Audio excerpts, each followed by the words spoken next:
disarm Iraq of weapons of mass destruction.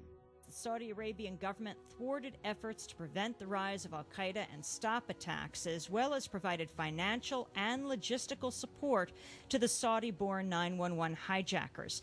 15 of the 19 were from Saudi Arabia. Our mission is clear: to disarm Iraq of weapons of mass destruction. My friends, I will have an energy policy that we will be talking about, which will eliminate our dependence on oil from the Middle East, that will then prevent us from having ever to send our young men and women into conflict again in the Middle East. Our mission is clear: to disarm Iraq of weapons of mass destruction.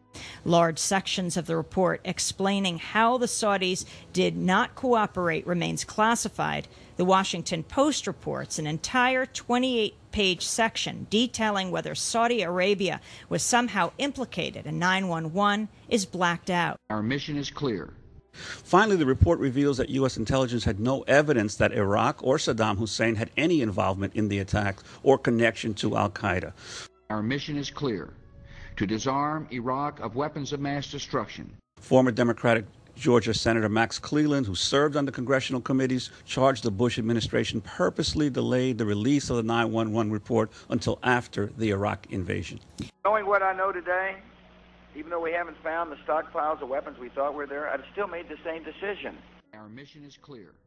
After the terrorist attacks on September 11th, the U.S. House of Representatives voted to open Alaska's Arctic National Wildlife Refuge to oil development.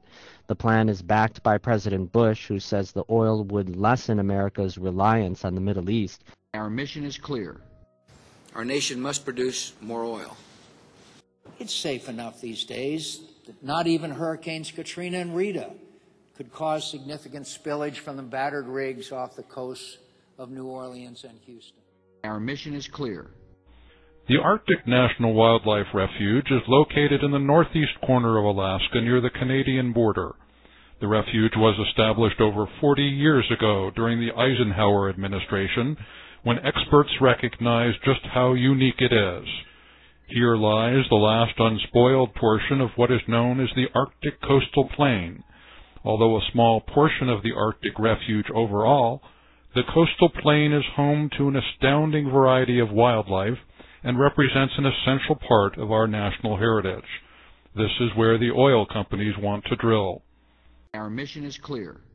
Let's look at what the oil companies and their friends tell us and what they don't tell us. They say that drilling in the wildlife refuge will help solve the energy crisis. That argument makes no sense. Oil only accounts for about 2% of electrical energy production in the U.S., according to the Department of Energy. They also tell us it will take from 7 to 12 years to get that oil into production. It will have almost no impact on our current energy problems. The only way to solve the energy crisis is to reduce consumption and bring other forms of sustainable energy online.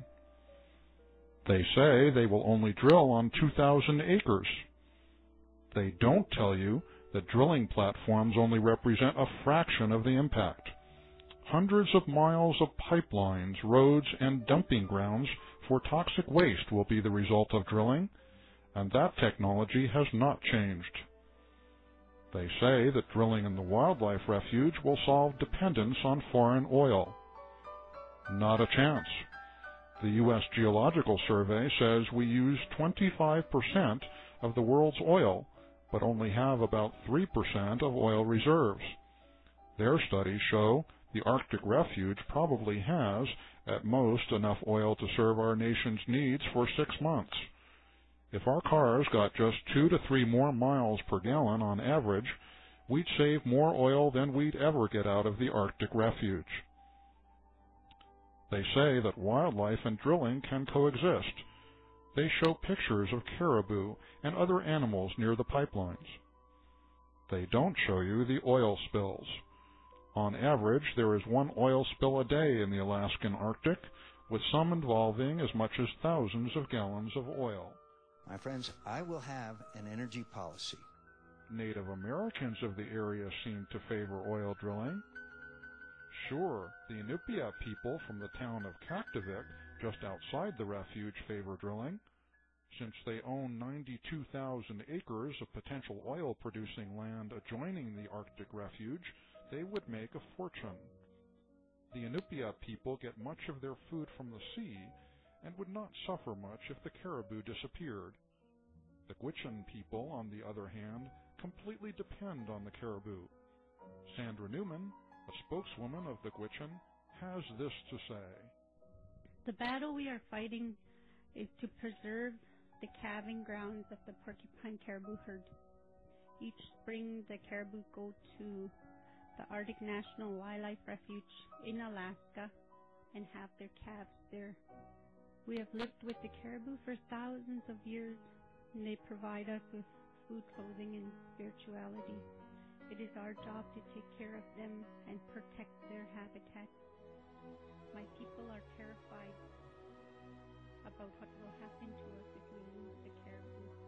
We will die a slow death, and one by one we will lose our spirit. There are other ways of making money.